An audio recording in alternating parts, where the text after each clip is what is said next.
Acompáñeme a Santiago capítulo 2, versículo del 14 al 26. Santiago 2, 14 al 26. Yo he titulado este mensaje, ¿vives un cristianismo real? A manera de pregunta, ¿vives un cristianismo real? Porque recordemos, hermanos, que hemos dicho desde el inicio que el propósito de Santiago en esta epístola es mostrar cómo es un verdadero cristianismo. No uno que simplemente se llame cristiano, sino uno cómo debe vivir si de verdad es cristiano. Amén. Comienza diciendo en el versículo 14, dice la palabra del Señor: hermanos míos, ¿de qué aprovechará si alguno dice que tiene fe y no tiene obras? ¿Podrá la fe salvarle? Y si un hermano o hermana están desnudos y tienen necesidad de del mantenimiento de cada día, y alguno de vosotros le dice, id en paz, calentaos y saciaos, pero no les dais las cosas que son necesarias para el cuerpo, ¿de qué aprovecha? Así también la fe, si no tiene obras, es muerta en sí misma. Pero alguno dirá, tú tienes fe y yo tengo obras. Muéstrame tu fe sin tus obras y yo te mostraré mi fe por mis obras. ¿Tú crees que Dios es uno? Bien haces. También los demonios creen y tiemblan. ¿Mas quieres saber, oh hombre vano, que la fe sin obras es muerta? ¿No fue justificado por las obras Abraham, nuestro padre, cuando ofreció a su hijo Isaac sobre el altar? ¿No veis que la fe actuó juntamente con sus obras y que la fe se perfeccionó por las obras? Y se cumplió la escritura que dice, Abraham creyó a Dios y le fue contado por justicia. Y fue llamado amigo de Dios. Vosotros veis, pues, que el hombre es justificado por las obras y no solamente por la fe. Asimismo, Rahab, la ramera, no fue justificada por obras cuando recibió a los mensajeros y los envió por otro camino. Porque como el cuerpo sin espíritu está muerto, así también la fe sin obras está muerta. Vamos a orar. Señor, hoy queremos pedirle que usted nos ayude a poder comprender su palabra. Y más importante aún, no solamente queremos tener un conocimiento, sino que usted examine nuestro corazón, para que usted pueda juzgarnos si estamos de verdad en Cristo Jesús. Señor, sosténganos, por favor. Abra nuestro entendimiento. Tenga misericordia, tanto de mí que estoy trayendo el mensaje, como de mis hermanos. Háblenos, Señor. Se lo rogamos en el nombre de Jesús. Amén. Perú campeón. ¿Usted ha escuchado esa frase? Le tengo noticias, hermano. El Perú tiene el primer lugar en cierta área en todo el mundo. Somos mejores que cualquier otro país sobre este planeta. Mejores que Colombia, mejores que Argentina, mejores que el mismo Brasil. Y si yo le preguntara en cuál categoría usted cree que es aquel primer lugar. Bueno, definitivamente fútbol no lo es. Vóley tampoco. ¿Saben lo que el Perú se sacó el primer lugar el año pasado? En la falsificación de dólares. Somos el primer país en el mundo falsificador de dólares. Creo que no es un motivo para estar orgulloso, pero es una noticia que reveló el Servicio Secreto de Estados Unidos. Y es que, hermanos, vivimos en un país donde ciertamente es muy fácil que te pasen gato por liebre, ¿sí o no? Sería absurdo, y ahora les voy a contar un pequeño testimonio, sería absurdo que a ti te entreguen un billete y tú lo agarres y te lo metas al bolsillo así de frente, ¿no es cierto? No vemos a la gente haciendo eso. Cuando alguien recibe un billete en este país, ¿qué es lo primero que hace? Primero lo tienes que revisar. Si no lo haces, hermano, eso es una novatada, eso es para los ingenuos turistas, que fue lo que me pasó a mí. Cuando yo recién llegué a este país y tenía poco tiempo, estaba atendiendo en la caja de la panadería de mi suegro. Hermano, me pasaron 100 soles falsos, 50 soles falsos. Me los pasaron, pero es que yo no conocía y tampoco sabía que se manejaba tanto billete falso en medio de del movimiento financiero. Cualquier peruano en su sano juicio sabe que lo primero que tiene que hacer al recibir un billete es revisarlo para saber si es auténtico o si no lo es. Ahora, entre más grande el billete, más atención le ponemos. ¿Se ha dado cuenta? No es lo mismo revisar una monedita de 1 sol a un billete de 100 o de 200 soles. Es más, hay gente que no quiere ni siquiera recibir de 200 soles porque si pierden muchísimo, ¿cierto? Entre más valioso sea el billete, más atención le damos, más cuidadoso es la persona de ver sus características, ver que sea auténtico, para poder disminuir las posibilidades de que sea engañado. Ahora, hermanos, ¿qué tiene que ver todo esto con lo que hemos dicho? Porque lo que quiero decir es que la fe que nosotros decimos tener en Cristo Jesús, tenemos que probarla igualmente para saber si es verdadera o es falsa. Y hermano, esto con mucho más razón, si probamos con tanto detenimiento un billete que es algo terrenal, natural, que se queda en este mundo y que algún día dejará de ser, con mucho más razón tenemos que nosotros cuidar y verificar y validar y probar que la fe que nosotros decimos tener en Cristo Jesús sea real y auténtica. Porque una fe falsa no nos va a costar 100 soles, ni 200 soles, ni 1.000.000 de soles. Una fe falsa va a costar una eternidad en el infierno. No nos estamos jugando poca cosa, nos estamos jugando la eternidad, o en el cielo o en el infierno. Entonces la pregunta que nosotros vamos a tratar de responder hoy es: ¿cómo saber si mi cristianismo es verdadero? ¿Cómo saber que mi profesión de fe es auténtica? ¿Cómo saber que si yo muero hoy voy a ir al cielo y voy a entrar al cielo? Bueno, Santiago básicamente nos va a responder esa pregunta en estos versículos que vamos a estar estudiando. Y es que el primer punto, y es quizás el versículo más famoso y más conocido de toda esta epístola, es la que nos da la respuesta. Que la fe sin obras es muerta. La fe sin obras es muerta. Ahora, ese es un versículo que le ha roto la cabeza a muchos a lo largo de la historia. Martín Lutero, no estamos hablando de cualquier persona. Martín Lutero aquí encontró un gran obstáculo, porque no entendía cómo este versículo podía encajar con la enseñanza general de la Biblia, a tal punto que a ojos de Martín Lutero, la carta de Santiago, él la llamaba una carta de paja, una carta que no tenía importancia, porque a los ojos de él no lograba entender. Ahora hay que recordar que Martín Lutero no tenía todas las herramientas y todo lo que hoy nosotros tenemos. Nosotros tenemos una gran bendición que venimos sobre 500 años de reforma.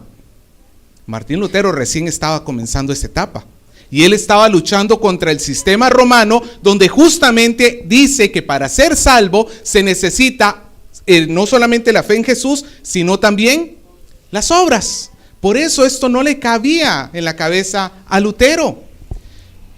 Y algunas personas a lo largo de los siglos siguen teniendo este problema. Y es que de verdad, hermano, si uno agarra así de primera vista al texto, este texto está en oposición con Romanos.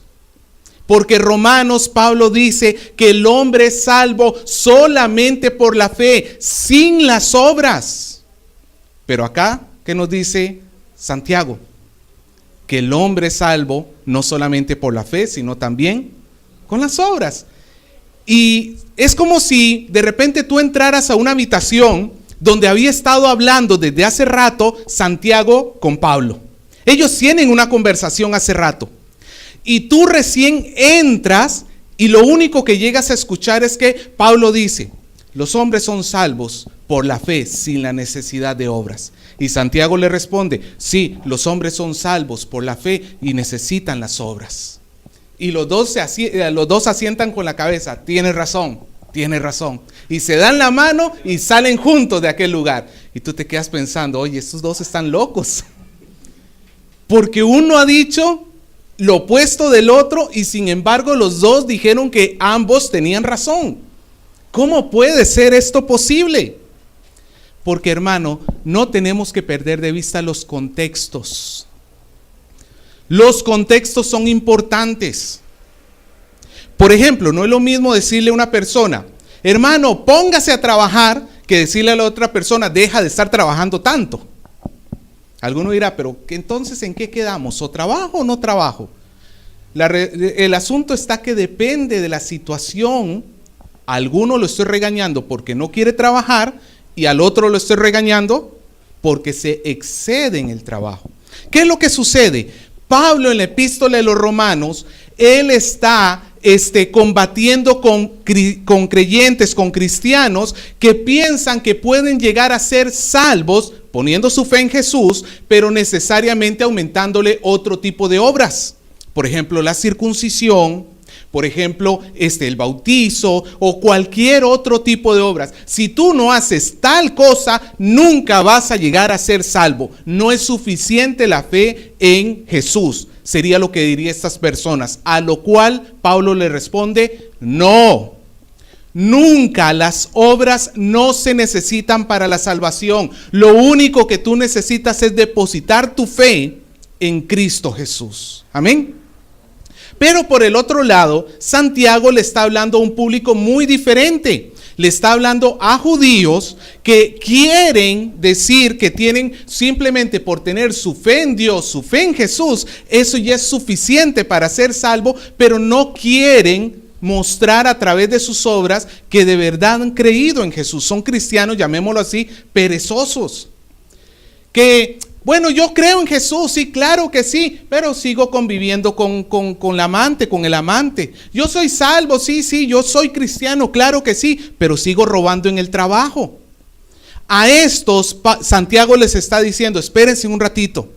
Los que de verdad tienen fe, juntamente con esa fe, van a mostrar buenas obras. ¿Me dejo entender? No hay contradicción en la Biblia, hermano, no hay contradicción.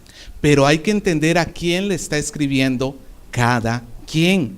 Y lo que Santiago está mostrando acá es que las obras son el fruto natural de la fe. La fe se va a manifestar en obras. Diga conmigo, la fe se va a manifestar en obras. Por eso el versículo 14 dice, hermanos míos, vea que Santiago le está hablando con amor a la congregación. ¿De qué aprovecha si alguno dice que tiene fe y no tiene obras?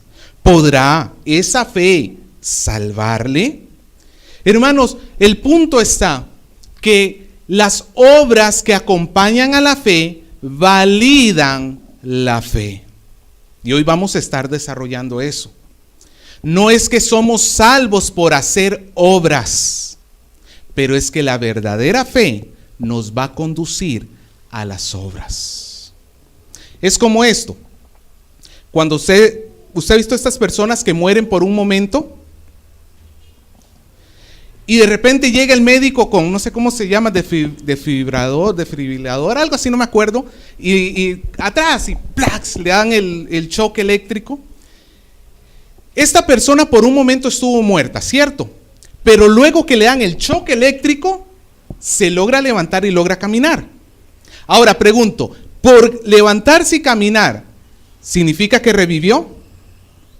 O mejor dicho, ¿para que esté vivo se tiene que levantar? No, al contrario, porque está vivo es que se levanta.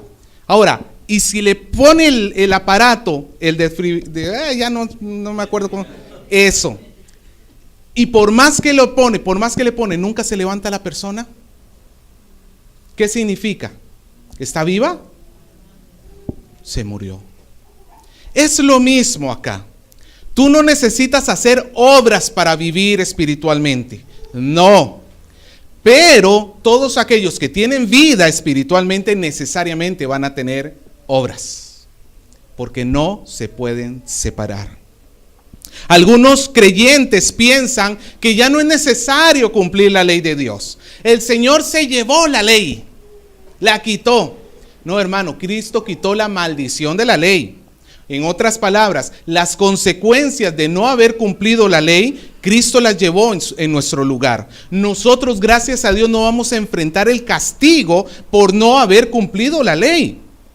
Pero, aún así, el cumplimiento de la ley es parte de la vida de todos los creyentes, porque la ley nos demuestra el carácter de Dios, nos muestra su santidad, nos muestra cómo quiere que nosotros vivamos. Y sobre todo, si recordamos el sermón de la semana pasada, que la suprema ley que tenemos que recordar es la ley del amor. Amarás a Dios con todo tu corazón y amarás a tu prójimo como a ti mismo. Tú no puedes olvidar que esa es la ley que debes obedecer. Martín Lutero decía, nuestra fe en Cristo no nos libra de las obras, sino de las falsas opiniones, es decir, de la necia presunción de que la justificación es adquirida por las obras. Nosotros, hermanos, somos salvos por la fe, pero esa fe, si no se muestra en obras, no sirve para nada. Y Santiago nos va a dar algunos ejemplos sobre esto. Versículo 15 dice, y si un hermano o una hermana están desnudos y tienen necesidad de mantenimiento de cada día, vean lo que nos dice, no es una persona de la calle. ¿Quién es el que está pasando por momentos de necesidad? Un hermano o una hermana de la congregación. Tienes a una persona en la congregación. ¿Se acuerda que dos prédicas atrás Santiago estaba recriminándoles porque veían entrar al pobre y ese lo sentaban en el fondo? Ahora sigue con un caso parecido. Tienes un hermano de la iglesia, una hermana de la iglesia que está pobre, está pasando mucha necesidad, a tal punto que no ha podido ni comer. Yo estoy seguro que algunos de ustedes no han desayunado hoy, pero no fue por falta de comida, sino por falta de tiempo. Pero gracias a Dios en términos generales tenemos, ¿sí o no? Aunque sea un pancito con mantequilla, pero a Dios gracias tenemos. Pablo está hablando aquí de un caso bastante extremo. La persona ni siquiera tiene para comer, ni siquiera tiene para cubrirse tanto en el sentido como el abrigo, como en el techo. No tiene, y viene y te visita. Y a la hora que se va, dice en el versículo 16, y alguno de vosotros le dice, id en paz era la despedida hebrea. Era como para nosotros el decir, chao, Dios te bendiga, adiós. Id en paz, lo está despidiendo. Y ahora escuche, calentaos y saciaos. ¿Qué le está diciendo esta persona? Adiós. Eso sí, come bien, por favor, y abrígate que está haciendo frío. ¿Cómo estaba esta persona? Sin comida y sin abrigo. Pero aquí tenemos a este cristiano diciéndoles, caliéntate, sáciate bien, come bien. Sigue diciendo Santiago, pero no le das las cosas que son necesarias para el cuerpo. ¿De qué aprovecha?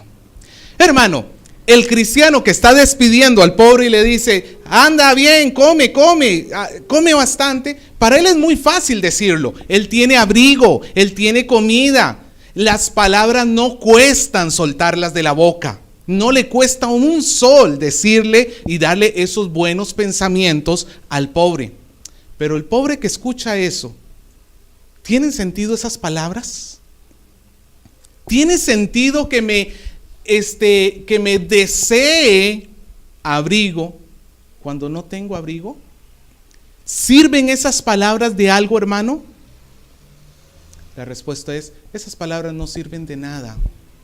Tú le puedes estar deseando mucho que si no intervienes, si le ayudas, no pones por obra las palabras que están saliendo de tu boca, esas palabras no sirven de nada. Lo mismo es el cristianismo. Nosotros, hermanos, muchas veces nos estamos confiando de una profesión de fe que hemos hecho en algún momento de nuestra vida.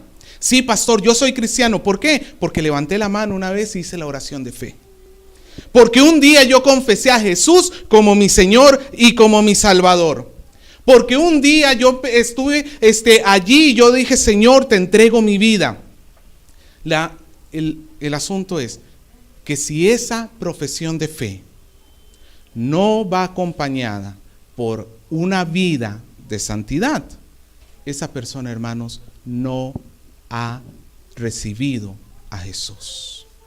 Nosotros, hermanos, somos en ese sentido muy pragmáticos. Decimos, confesó a Cristo, es cristiano. No, dice Santiago, si confiesa a Cristo y no muestra una vida de creyente, no es cristiano. El hecho que tú vengas a una iglesia no te convierte en cristiano, como el hecho que tú te metas en una cochera no te convierte en un carro. ¿Sí o no? Muchos son los que pueden profesar con su boca, pero verdadera fe se tiene que demostrar en la forma de vida. Versículo 17. Así también la fe, si no tiene obras, es muerta en sí misma. Hay una evidencia que demuestra que tu fe es válida. Hay una evidencia que demuestra que tu fe es auténtica, es genuina. Y esa evidencia se llaman obras. Buenas obras, que las podemos traducir como obediencia a Dios. Si tú dices que sigues a Dios, que amas a Dios, pero a la hora que te corresponde obedecerle, cuando eres tentado, cuando estás en medio de la prueba, cuando nadie te está viendo, en lugar de obedecerle a Dios, haces lo que te da la gana, sin importarte siquiera quién es Dios y qué es lo que te manda hacer. La fe que estás teniendo no es simplemente más que una palabra, pero nunca una fe verdadera. Fe y obras van juntas, no son lo mismo. No son lo mismo. Yo no puedo pretender ser salvo por las obras nunca. Necesito la fe y solo por la fe. Pero esa fe, para que sea auténtica, tiene que tener obras. Es como esto. Tú sacas una planta así del piso, ¿no es cierto? Y tiene el tallo con el fruto, pero también tiene las raíces. Las raíces no es lo mismo que la planta, ¿sí o no? Pero para que la planta crezca, ¿qué necesita? La raíz. Necesita la raíz. La raíz sola no funciona. La planta sola no funciona. Necesitas tanto la planta como la raíz. Y entonces obtendrás fruto. Nosotros, hermanos, estamos mostrando por nuestras obras si somos verdaderamente cristianos o si nos hacemos los cristianos. Tu vida, tu día a día, en tus pensamientos profundos, mírate a ti mismo. Mírate cuando estás siendo egoísta. Mírate cuando estás queriendo aprovecharte de los demás. Eso, hermanos, son luces de alerta que si no tomas cartas en el asunto y quieres seguir viviendo tu vida de una manera pecaminosa, tu fe es falsa. Pablo estaba de acuerdo con esto. En Gálatas 5:6, Pablo dice, porque en Cristo Jesús ni la circuncisión vale algo, ni la incircuncisión, sino la fe que obra por el amor. La fe que obra por el amor. No sirve la fe sola. Tiene que ser una fe que se muestra, que está viva, que está activa. La fe que obra por el amor. No se pueden separar. Versículo 18. Pues alguno dirá, tú tienes fe y yo tengo obras. Aquí Santiago se está refiriendo, al parecer, a dos tipos de personas. Uno viene diciendo, yo tengo fe en Jesús. Y el otro está diciendo, bueno, yo hago cosas para entrar al cielo. ¿Cuál de los dos grupos está en lo correcto? Ninguno de ellos. Uno simplemente viene con una actitud orgullosa diciendo, yo creo, yo creo, yo creo, pero no lo quiere vivir. Su creencia es meramente intelectual. Estos son de los cristianos que se saben la Biblia de tapa a tapa, pero en su vida no la viven, no la hacen, no la cumplen. Cuando llega la hora de la prueba, de la tentación, tropiezan, tropiezan, tropiezan y tropiezan. Y el otro grupo viene diciendo, no, yo para entrar al cielo, yo soy bueno, yo no le hago nada mal a nadie, yo soy soy una buena persona. Ni un grupo ni otro tiene lo suficiente. El de las obras se va a ir al infierno por creer que por las obras puede entrar al cielo. Eso no sirve. Y el que tiene fe o dice que tiene fe, pues también terminará en el infierno, porque esa fe es inválida, no sirve para nada. Por eso Santiago desafía a los lectores y les dice, muéstrame tu fe sin tus obras y yo te mostraré mi fe por mis obras. ¿Por dónde demostramos nosotros la fe? La fe no se ve, ¿sí o no? Tú puedes decir, y hermano, de verdad, es que lastimosamente las palabras son gratis. Nosotros podemos decir con nuestra boca muchas cosas, pero ¿dónde se cristaliza esa fe? En tus acciones. Ahí es donde queda evidenciado. Sigue diciendo, y ahora se pone peor todavía. Versículo 19. Tú crees que Dios es uno. Bien haces. Ahora, ¿qué es lo que Santiago está hablando aquí? Santiago le está hablando a judíos, ¿se acuerda? Desde el versículo 1, Santiago le está hablando a judíos. Los judíos tenían en Deuteronomio 6:4 lo que ellos conocen como el Shema o Shema, lo que ellos conocen como un credo. Deuteronomio 6:4 dice, oye Israel, el Señor nuestro Dios, el Señor uno es. Tú no podías ser israelita si no creías que Dios es uno. No podías ser israelita. Todo israelita iba a confesar con sus labios de manera natural, el Señor es uno. Era parte del credo, era parte de las convicciones que ellos tenían. Santiago dice, tú tienes doctrina, tú conoces, tú sabes que Dios es uno. Bien haces, bien haces.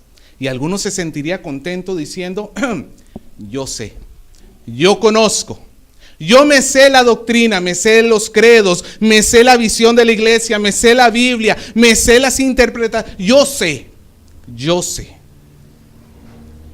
Sigue diciendo Santiago, también los demonios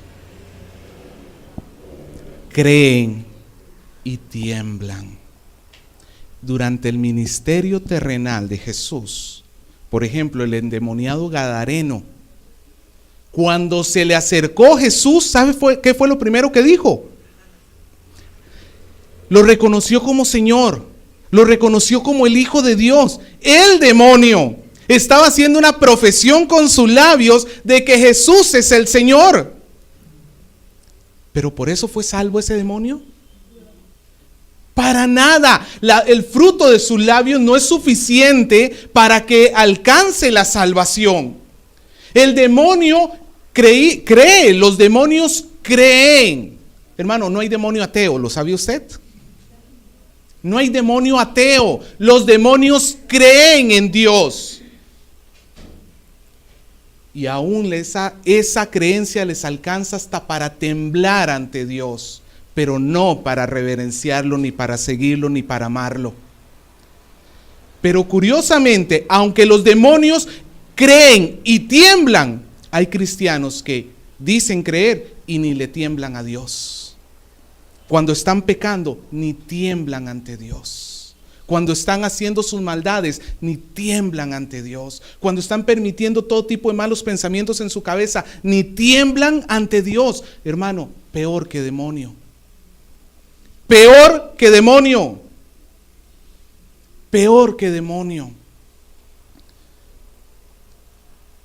los frutos de nuestros labios no son suficientes para decir si somos cristianos o no lo somos.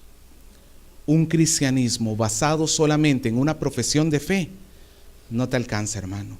Y no te engañes, te están queriendo pasar billete falso. O mejor dicho, tú te estás haciendo loco queriéndote pasar a ti mismo el billete falso. ¿Cómo es entonces la verdadera fe? En segundo lugar, vemos que las obras son el resultado natural de la verdadera fe. Las obras son el resultado natural de la verdadera fe. Versículo 20 dice: mas quieres saber, oh hombre vano, que la fe sin obras es muerta. En realidad el original dice que la fe sin obras es estéril, no funciona, no te va a dar ningún fruto. Es como un árbol seco que no lleva en sí mismo nada. Lo curioso es que estos hombres a los cuales Santiago se está refiriendo acá, ellos decían: yo creo en Dios. Ahora la pregunta que les desafía Santiago es: ya, tú crees en Dios, pero ¿estás dispuesto a aceptar que esa fe, si no lleva obras, no sirve para nada? Hermano, ¿estás dispuesto tú a aceptar que lo que has estado llevando por cristianismo es una mentira? ¿O te vas a endurecer en tu corazón y vas a oponerte a la verdad con resistencia y vas a aferrarte a un sistema de vida que es estéril, hueco y muerto, vano? ¿O estás dispuesto a decirle: Señor, yo estoy llevando mal el asunto, porque mi fe no está siendo mostrada a través de mis obras? Santiago nos va a dar 3 ejemplos que la fe siempre se demuestra a través de las obras. Primer ejemplo, Abraham, versículo 21. No fue justificado por las obras Abraham nuestro padre. ¿Cuándo? Cuando ofreció a su hijo Isaac sobre el altar. ¿No veis que la fe actuó juntamente con las obras y que la fe se perfeccionó por las obras? Y se cumplió la escritura que dice: Abraham creyó a Dios y le fue contada por justicia y fue llamado amigo de Dios. Ve, hermano, cualquier judío que Santiago le salga con esto, lo que le diría a cualquier judío es: yo me remito a la ley. Muéstramelo en la palabra de Dios. Le dice Santiago: muy bien. Quiero que observes a Abraham. ¿Quién es Abraham? Para los judíos, su padre natural. Nosotros somos hijos de Abraham por la línea de la fe, no por la línea de la sangre. Pero para los judíos era línea de sangre. Padre no solamente en fe, sino también en sangre. Es el punto de referencia. Y para mostrarle esto, se lo voy a poner en orden cronológico. En Génesis 15, Dios se le aparece a Abraham y le entrega una promesa: en ti serán benditas todas las naciones de la tierra, en tu simiente. Génesis 15. Y dice que Abraham creyó a Dios y le fue contado por justicia. ¿Qué quiere decir esto? Abraham no se ganó la salvación por sus obras. Abraham creyó en la promesa que Dios le había dado, confió en Dios, y por esa fe depositada en Dios, el Señor en la cruz de Cristo le perdonó todos sus pecados. Es la misma salvación que usted y yo recibimos. Nosotros no somos salvos por nuestras obras, sino cuando confiamos en Dios. Amén. Pero eso sucedió en Génesis 15. ¿Tenía hijo Abraham? No tenía hijo. Dios le prometió un hijo y pasaron décadas antes que tuviese el hijo. Antes de eso, juntamente con esa promesa le dijo: sal de tu casa y de tu parentela. ¿Qué hizo Abraham? Se fue, salió, obedeció a Dios. Su confianza la puso por obra. Sí, Señor, yo te creo. Ahora sí, salte. Ay, Señor, es que aquí estoy cómodo. ¿Eso hubiera sido una verdadera fe? Señor, yo confío en ti, deja ese pecado. Ay, Señor, pero es que es tan rico. Eso no es fe. Eso no es fe. La fe se va a demostrar en la obediencia. Abraham salió de su tierra. Te voy a dar un hijo. Más de 2 décadas. Y Abraham no veía hijo. Es cierto que tropezó con Agar, pero dentro de todo se mantuvo creyendo al Señor, lo cual nos demuestra que Dios es paciente hasta con nuestros tropiezos en la fe. No le agrada que tropecemos, pero tampoco nos abandona en nuestros tropiezos. Perfecto. Y en Génesis 22, Dios ya le da a Isaac, y Dios le dice a Abraham: ahora vas a tomar a tu hijo y lo vas a llevar al monte y allí lo vas a ofrecer en un sacrificio a Dios. ¿Qué hizo Abraham? Señor, creo que te has equivocado, esa palabra debe ser para fulano, para mengano. Abraham, la fe se demuestra ¿cómo? Obedeciendo. Abraham tomó a su hijo, lo llevó al altar, y cuando estaba por sacrificarlo, Dios lo detuvo y le dio un sacrificio sustituto. Pero en el corazón de Abraham, él ya había sacrificado a su hijo. Si no hubiera sido Dios, él lo hubiese hecho. Y el asunto es que en el versículo 21 nos dice que recién en ese momento, cuando Abraham está ofreciendo a su hijo, recién ahí dice: ¿no fue justificado por las obras Abraham nuestro padre? Y en el versículo 23 dice: y se cumplió la escritura, Abraham creyó y le fue contado por justicia. Estamos en Génesis 22 y nos dice que en ese momento Dios estaba validando la fe que Abraham había puesto en él en Génesis 15. Voy a esto. En Génesis 15, ¿Abraham creyó en Dios? Sí. ¿Fue salvo? Sí. Pero ¿cuándo quedó demostrada esa fidelidad y esa confianza en Dios? Cuando llegó el día de la prueba. Cuando llegó el día de la prueba, recién allí se demostró si Abraham verdaderamente creyó o no creyó. El versículo 22 dice: ¿o no veis que la fe actuó juntamente con las obras?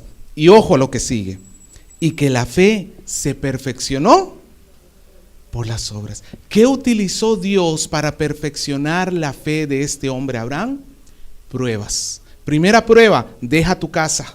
Segunda prueba: te voy a dar un hijo, espera. Tercera prueba: sacrifica a tu hijo. Todas esas pruebas, una detrás de otra, más de 30 años de pruebas. ¿Cómo resultó la fe de Abraham? Perfeccionada, madura. No significa que no haya tenido fe desde el inicio, pero fue una fe que fue creciendo.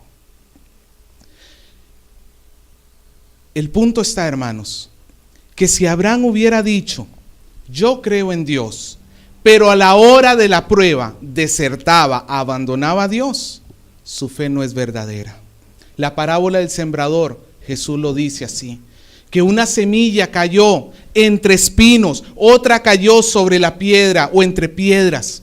Y estas semillas dieron fruto. Al inicio parece que hay un brote, parece que hay vida, hay una planta que está naciendo. Pero luego llegaron los afanes de la vida o llegaron la persecución por causa de la fe. ¿Y ese fruto qué hace? Se muere.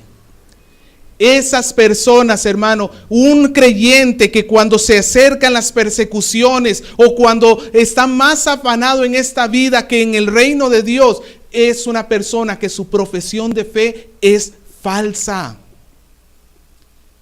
Porque a la hora de la prueba no salió verdadero. Dios probó el billete de tu fe y dijo: esto está malo, y lo picó. Porque todo billete falso. Las pruebas, hermano, las dificultades, los momentos de angustia, allí es donde tú vas a ver verdaderamente quién eres en Cristo Jesús. Allí donde el problema está, cuando estás en la tentación, cuando te están persiguiendo, allí te vas a dar cuenta quién eres. Ya Santiago lo había dicho desde el capítulo 1, versículo 2: hermanos míos, tened por sumo gozo cuando os halléis en diversas pruebas, sabiendo que la prueba de vuestra fe produce paciencia.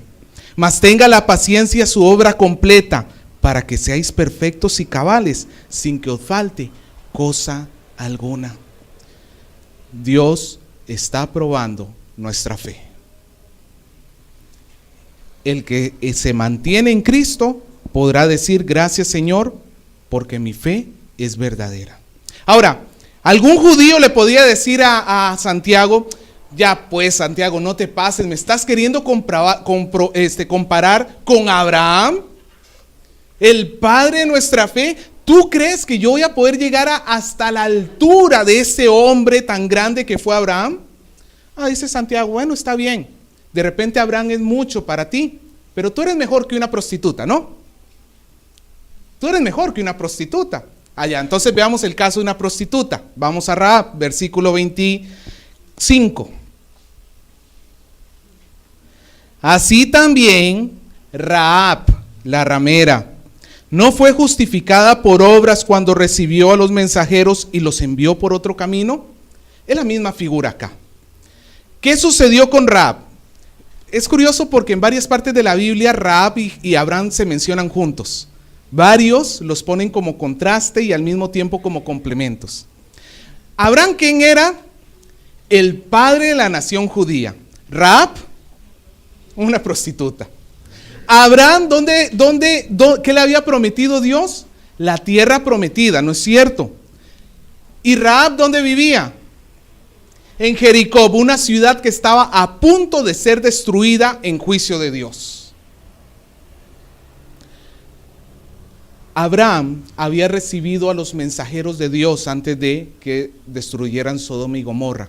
Rahab recibió a los espías. Israel estaba por entrar en Jericó. Y entonces manda 2 espías para que revisen cómo está la situación. Y estos 2 espías fueron descubiertos y ellos estaban metidos en la casa de Rahab. Y en Josué capítulo 2, del versículo del 9 al 13, ahí tenemos la historia. Rahab le dice a estos espías: toda la tierra, toda la ciudad está temblando de miedo por el Dios de ustedes, por ver todas las maravillas que su Dios ha hecho. Ciertamente Él es el Dios supremo sobre todas las cosas. Ahí está la confesión de fe de Rahab. Rahab en ese momento está confesando con su boca que Dios es el Rey supremo sobre toda la tierra, que sus dioses no sirven para nada, que el Dios que está en los cielos es el que gobierna sobre todo. Ahí está la confesión de fe de Rahab. Pero ¿qué tuvo que hacer Rahab? ¿Cómo mostró Rahab su fe? Dice que escondió a los hombres para que no los agarraran. Y luego los hizo bajar para que ellos se fueran y salieran a salvo. Rahab, dice la palabra, que en ese momento, cuando está recibiendo a los mensajeros y cuando los está dejando ir, es en ese momento cuando Rahab es justificada por Dios. O en otras palabras, en ese momento cuando su fe se mostró en sus obras, quedó evidenciado que Rahab verdaderamente era creyente. La salvación no la ganó Rahab en sus obras, pero sus obras demostraron que su fe es auténtica. Es curioso, hermanos, es curioso, porque mientras que Santiago dice que estos hombres que no tienen una fe verdadera despiden al cristiano y le dicen: anda, caliéntate, sáciate, y no le ayudan, Rahab, ¿qué hizo? Ayudó. El amor al prójimo es un fuerte indicador que tu fe es verdadera. Santiago lo diría en el capítulo 1, versículo 26: si alguno se cree religioso entre vosotros, pero no refrena su lengua, sino que engaña su corazón, la religión del tal es vana. La religión pura y sin mácula delante de Dios es esta: visitar a los huérfanos y a las viudas en sus tribulaciones y guardarse sin mancha del mundo. En el amor al prójimo, yo estoy demostrando que mi fe es válida. Pero si yo no amo a mi prójimo, hermano, la fe que tengo es mentira. Es mentira. Y en último lugar, el cuarto ejemplo, vimos a Abraham, vimos a Rahab, y versículo 26, el cuerpo humano. Tú no necesitas ser un judío para entender esta parábola, porque como el cuerpo sin espíritu está muerto, así también la fe sin obras está muerta. Hermanos, ¿qué es lo que nos quiere decir Santiago acá? La fe y las obras son una unidad indivisible. Yo no puedo pretender adquirir la fe y rechazar las obras. Quien adquiere la fe, ¿qué también adquiere? Las obras. Quien adquiere la fe, adquiere las obras. Es cierto que la fe es la que justifica, pero las obras son las que van a validar esa fe. De la misma manera, tú no puedes separar el cuerpo del alma, ¿sí o no? En el momento en que el cuerpo y el alma son separados, ¿qué es lo que sucede con esa persona? Se muere. Separa el cuerpo del alma, ¿qué le sucede? Se muere. Separa la fe de las obras, ¿qué sucede con esa fe? Se muere. Es una unidad, se necesitan juntas. Si no van juntas hay muerte, pero si van juntas hay vida. Por eso es que es nuestro gran indicador. El amor al prójimo es la evidencia que mi fe hacia Dios está viva. Si no amo a mi prójimo, mi fe hacia Dios no es cierta. Concluyo con estos 3 puntos, hermanos. Las obras no salvan a nadie, y lo dejo bien marcado como por 4ª vez. Las obras no salvan a nadie. No hay nada que tú puedas hacer para limpiarte de la mancha de tu pecado. No hay ninguna buena obra. Tú nada más puedes confiar en el sacrificio en Cristo Jesús. Y si no confías en Jesús, todas tus buenas obras no son más que trapos de inmundicia, dice el Señor. No sirven para nada. Las obras no justifican a nadie. Pero la verdadera fe, la fe que produce el Espíritu de Dios, que lleva la salvación no generada por ningún tipo de obra, una salvación que descansa en la gracia y en la misericordia de Dios. Esa fe va a ir necesariamente acompañada de buenas obras. Tú no haces buenas obras para salvarte, sino que haces buenas obras porque ya eres salvo. Y es necesario que cada uno de nosotros se examine y examine su propio corazón, porque las obras que hacemos manifiestan quién somos verdaderamente en Cristo Jesús. Si tú estás tratando de falsificar tu fe, si tú estás tratando de vivir una fe ficticia, una fe falsa, esa fe es inútil, es estéril, está muerta. No confíes más en ella, no sigas perseverando en ese tipo de fe, porque nada más te va a llevar a la ruina y a la destrucción eterna, al castigo eterno de tu alma. Tienes que poner tu fe verdaderamente en Cristo Jesús y buscarle y servirle y amarle de todo corazón y manifestar esa fe a través de tus obras. Porque si no, hermano, tú estás falsificando, te estás dejando pasar el billete falso. No te engañes, y te lo pido, no te engañes. No te engañes tras de un cristianismo simplemente nominal, un cristianismo de palabra, pero que no tiene vida porque no está sujeto a Cristo. Tienes que vivir una verdadera vida de santidad. Profesa hoy con tu boca que Jesús es el Señor, pero comienza a vivir esa verdad en tu corazón. Y entonces, y solo entonces, podrás estar seguro que el día que mueras y que te tengas que presentar ante el trono del juicio de Dios, tú vas a escuchar: entra, porque Cristo ha pagado por tus pecados. Hermanos, no es poca cosa lo que nos jugamos. Es la salvación del alma. ¿Qué decisión vas a tomar tú? ¿Qué vas a hacer? ¿Vas a permitir seguir teniendo un cristianismo falso? ¿O vas a venir a Cristo para vivir un cristianismo real y auténtico?